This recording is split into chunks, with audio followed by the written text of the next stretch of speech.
కామారెడ్డి జిల్లా బాన్స్వాడ పట్టణం society ration షాపుల్లో MLA Pocharam Srinivas Reddy agro industries corporation chairman కాసుల బాలరాజు సబ్ కలెక్టర్ కిరణ్మయి ప్రారంభించారు.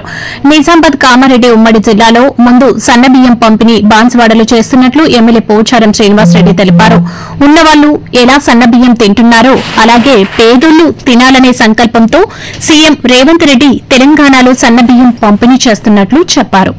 రాష్టంలో కొత్త రేషన్ కార్డు మంజూరైన వారితో పాటు 3,12,00,000 మంది లబ్దిదారులకు సన్నబియ్యం పంపిణీ చేస్తున్నట్లు తెలిపారు.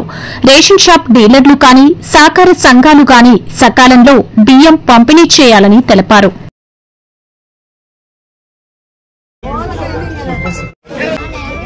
జిల్లాలో మొట్టమొదటిగా ప్రారంభించినటువంటి బియ్యం కేంద్రం బాన్స్వాడ కేంద్రం. దొడ్డు బియ్యం దొడ్డు ఉంటే నా తిరిగా అది తినాలంటే పిల్లలు ఇంట్లో తినలేరు.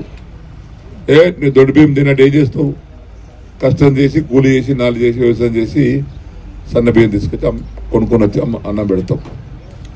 ఆ బాధను తీర్చడానికి ఆ బాధ తప్పియటానికి మన ప్రభుత్వం రేవంత్ రెడ్డి గారు ముఖ్యమంత్రి అయిన తర్వాత ఉన్నవాళ్ళు పెద్దలు ఏ విధంగా అయితే సన్న బియ్యం తింటున్నారో కుటుంబ సభ్యులందరూ పేదవాళ్ళు కూడా దొడ్డు బియ్యంతో పనికిరాదు, వారు కూడా సన్న బియ్యం ఇప్పియాలి ఉచితంగాని ఫ్రీగా నిన్న ఉగాది నుంచి ఉచిత బియ్యం ప్రారంభించినటువంటి ముఖ్యమంత్రి మన రేవంత్ రెడ్డి గారు.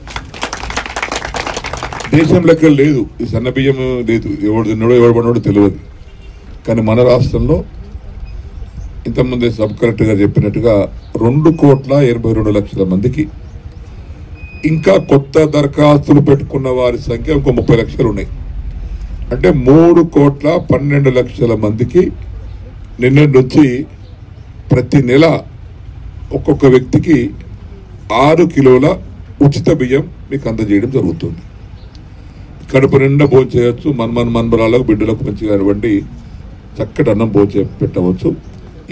ఈ బియ్యాన్ని సకాలంలో సహకార సంఘాలు కానీ డీలర్లు కానీ ఏమాత్రం కూడా ఆలస్యం లేకుండా ప్రతి నెల తప్పకుండా సన్న బియ్యాన్ని సరఫరా చేసి వాళ్ళ ఆకలిని తీర్చవలసింది.